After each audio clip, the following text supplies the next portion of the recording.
कहानी एक ऐसी वीरंगना की जो इस देश में अपना नाम करके जाती है।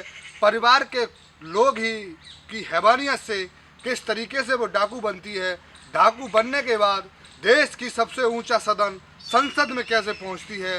कहानी है देश की वीरंगना डाकू फूलन देवी की।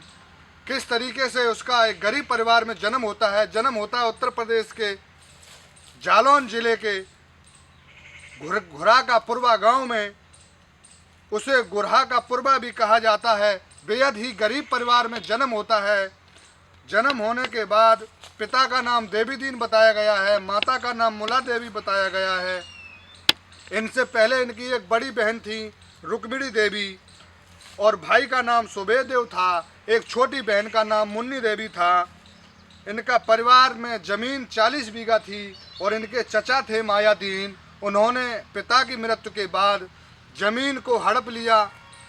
ज़मीन को हड़पने के बाद मात्र इनके पिता देवी दीन पर मात्र 3 बीघा ज़मीन रह गई। उस 3 बीघा ज़मीन को उससे ही भरण पोषण कर रहे थे।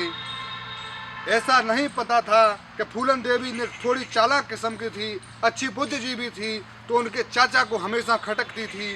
तो एक दिन फूलन देवी एक पड़ोस के खेत में साग चने का साग खोंटने जाती है।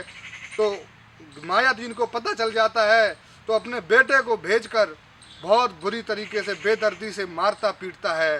बहना रोती है, बिलखती है, कहती है भैया हमारा और तेरा पवित्र रिश्ता है, इस रिश्ते में मुझे छोटी सी गलती पर इतनी बड़ी सज़ा मत दे। लेकिन वो भाई अपने पिता के अनुरूपण कर रहा था, फिर भी उसे छोड़ देता है। लेकिन फूलन देवी को वो घाव आज भी याद है। वो घाव में पीड़ा में धड़कती रहती है। पिता भी बड़े चिंतित रहते हैं। जब फूलन की उम्र 13 वर्ष की हो जाती है तो उसके चाचा मायादीन ज़बरदस्ती उसकी शादी जिला कानपुर उत्तर प्रदेश के महेशपुर गांव में करा देता है पुत्तू लाल के साथ। उस पुत्तू लाल की उम्र 40 वर्ष की होती है, फूलन देवी की उम्र 13 वर्ष की होती है। फूलन की मर्जी के खिलाफ शादी होती है। फूलन नहीं चाहती थी कि बेमेल शादी के साथ में रहूं। बेमेल शादी के कारण फूलन अपना पति छोड़कर अपने घर वापस लौट आती है। वापस लौटने के बाद पिता के साथ मजदूरी में हाथ बांटती है और अपना गुजर बसर करती है। गुजर बसर करने के बाद चाचा को यह भी मंजूर नहीं था। उस समय बीहड़ में एक फूल बहुत कुख्यात डाकू लाला राम व श्री राम की गैंग थी। उस समय लाला राम की गैंग में विक्रम मल्ला हुआ करता था। लाला राम और पुलिस को पकड़ कर जेल चले गए थे। जेल जाने के बाद विक्रम मल्ला उस गैंग का मालिक होता है। तो विक्रम मल्ला से उसके चाचा मायादीन के संबंध थे। संबंध होने के कारण वो विक्रम मल्ला को गांव बुलाता है और फूलन का अपहरण करा देता है। बेटी बहुत रोती चिल्लाती है, चाचा से हाथ जोड़कर नमन विनीत करती है, चाचा आप अपने हाथों से ऐसा कैसा कार्य कर रहे हैं, इन डाकुओं के हाथ अपनी बेटी को दे रहे हैं। लेकिन वो बेरहमी भेड़िया नहीं मानता है, अपनी बेटी को डाकुओं के हाथ में किडनैपिंग के लिए दे देता है। विक्रम मल्ला जबरदस्ती बीहड़ में फूलन को ले जाता है। कुछ समय बाद विक्रम मल्ला से फूलन की नज़दीकियाँ बढ़ जाती हैं। वो बीहड़ में रहने लगती है। मजबूरी बस बीहड़ में रहती है, लेकिन घर की याद उसे बार बार तड़पती रहती है। लेकिन कुछ समय बाद भारत के कुख्यात डाकू लाला राम व श्री राम जेल से रिहा होकर अपने गिरोह में वापस आते हैं। जब गिरोह में वापस आते हैं, गिरोह में वापस आने के बाद सूरत देखते हैं फूलन की। फूलन उस समय बहुत सुंदर और बहुत अच्छी कन्या थी और विक्रम मल्ला से उसकी नज़दीकियाँ बढ़ गई थीं। तो उसके बाद उन्होंने श्री राम और लाला राम का मन ललचायत हो गया। वो भेड़िए दरिंदे हवस के भूखे थे।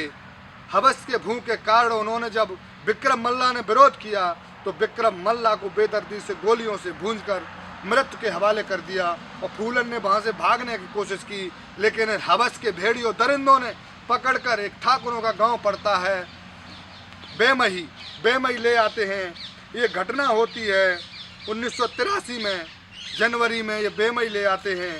बेमही में एक घर में बंद करके ये इज्जत के भेके भेड़िए शराब मदरा मांस खाते हैं। उसके बाद अपने कमीनों को आदेश देते हैं, दरिंदों को आदेश देते हैं कि फूलन को मेरे सामने लाया जाए। बेचारी फूलन पूरी रात उन हवस के भेड़ियों का शिकार होती है। बारी बारी से दरिंदे बलात्कार करते रहते हैं।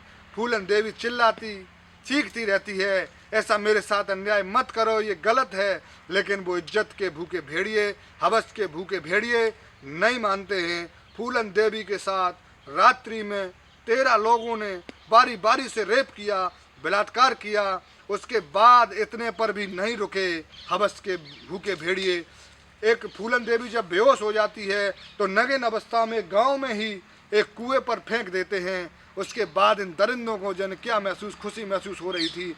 लाला राम और जो चले जाते हैं, फूलन देवी की दिल और देहर में वो एक ही बात धधक रही थी कि मैं ये कैसे लें। उस समय विक्रम मल्ला गैंग में मानसिंह मल्ला और हुआ करते थे। फूलन वहाँ से बीहड़ में वापस चली जाती है और एक ही बात दिल में आती है, मैं कैसे ये बदला लूँ। मानसिंह मल्ला के साथ और छोटे छोटे गैंगों को बुलाकर फूलन खुद सरदार बन जाती है। और समय आता है, समय क्या उसके बाद वो काम करने लगती है इज्जत के भूखे भेड़ियों से। उसके बाद समय आता है बेमई कांड का। उससे पहले वो अपहरण और तमाम केस छोटे छोटे करने लगी। फूलन का भी नाम दहशत में आ जाता है। समय आता है 12 फरवरी 1983 का। एक मुखबर फूलन को सूचना देता है कि लाला राम श्री राम आज बेमई में एक शादी में आते हैं। तो बेमई कांड कैसे होता है, फूलन वहाँ पुलिस के वर्दी में आती है 12 फरवरी को दिन के 3 बजे। सबको शादी होती है, वहाँ हंसी खुशी का माहौल होता है। लोगों को कहाँ पता था ये माहौल अब दुख में बदलने वाला है। फूलन चढ़ जाती है। ठाकुरों का गांव होता है, उन ठाकुरों ने अत्याचार देखा था। कोई भी ठाकुर नहीं बोला था, कोई भी छत्री नहीं बोला था कि फूलन के साथ रेप हो रहा है, इस रेप का विरोध किया जाए, क्योंकि वो डाकू लाला राम थे। तो फूलन भी आती हैं, सारे गांव के लोगों को एक साथ खड़ा करके पूछती हैं लाला राम और श्री राम के बारे में। कोई नहीं बताता है। उस समय फूलन की धमनियों का लहू उबल पड़ता है। उबल पड़ने के बाद फूलन बौखला जाती है। फूलन अपने साथियों को आदेश देती है, एक साथ सबको भून दो, ये मेरे दुश्मनों के बारे में छिपा रहे हैं। तो उस समय एक तरफ से गोलियां चलती हैं। गोलियां चलने का ऐलान ये होता है, उसमें 25 लोग मारे जाते हैं, जिससे पूरी सरकार दह जाती है। उस समय बीपी सिंह मुख्यमंत्री होते हैं। इतना बड़ा कांड उत्तर प्रदेश में होता है, एक मुख्यमंत्री को इस्तीफा देना पड़ता है। इस्तीफा देने के बाद इंदिरा गांधी भी इनाम खोल देती हैं। इनाम हो जाती है 5 लाख रुपए की फूलन को। फूलन उस समय जिंदा रहे थे चंदन सिंह ठाकुर, वो भी थे। उन्होंने बताया कि फूलन हम लोगों को मार नहीं रही थी, लेकिन लोगों ने लाला राम का पता नहीं बताया। फूलन को आज भी धधकती रही कि लाला राम बच निकल गया। बेमई जैसा कांड करने के बाद फूलन 24 महीना बीहड़ों में रही। उस समय उसने छोटे छोटे अपहरण और डकैतियाँ डालना चालू कर दी। फूलन पर 30 हत्याएँ, 50 लूट और 60 अपहरण थे। इसके बाद फूलन को उत्तर प्रदेश पुलिस से बहुत खौफ था कि ये हमें मार गिरा देंगी। इसके बाद मध्य प्रदेश के मुख्यमंत्री अर्जुन सिंह मुंडे से बात होती है। तो वो 12 फरवरी 1983 को आत्मसमर्पण भिंड में करती हैं, जिसमें वो शर्त रखती हैं कि एक भी गैंग के साथी को मृत्यु दंड न दिया जाए, 8 साल से ज़्यादा सजा न दी जाए और छोटे भाई को नौकरी दी जाए। देने के बाद ये चली जाती हैं जेल में इनके इतने मुकदमे 11 साल लग जाते हैं। 11 साल बाद उत्तर प्रदेश के मुख्यमंत्री आदरणीय श्री मुलायम सिंह यादव फूलन से मुलाकात करते हैं।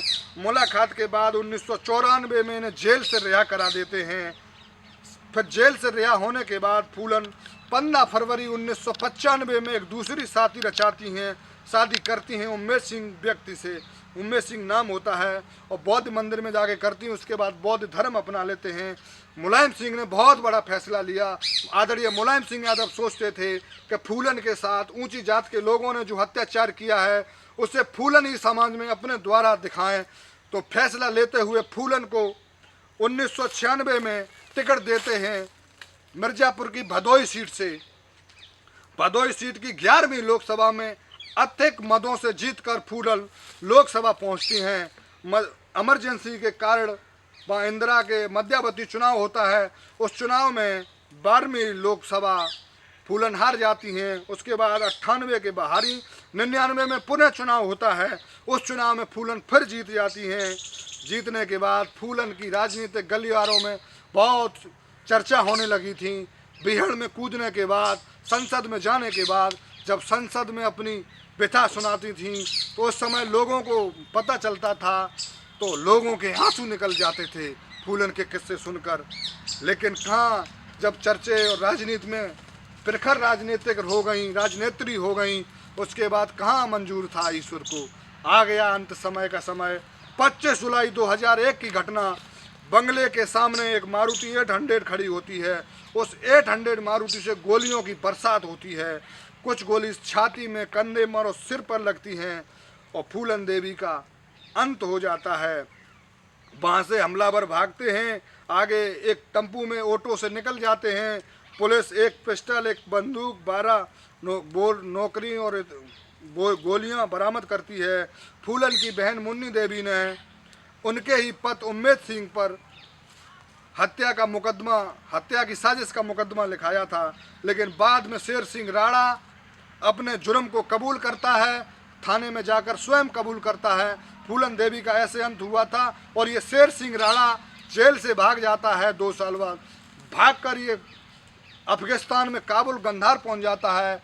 वहाँ के बाद ये फिर पकड़ा जाता है। आगे और भी कहानी के साथ आएंगे। आज कहानी थी फूलन देवी की कैसे बनी। आज के लिए बस इतना ही विराम चाहूँगा। जय हिंद, जय भारत, वंदे मातरम।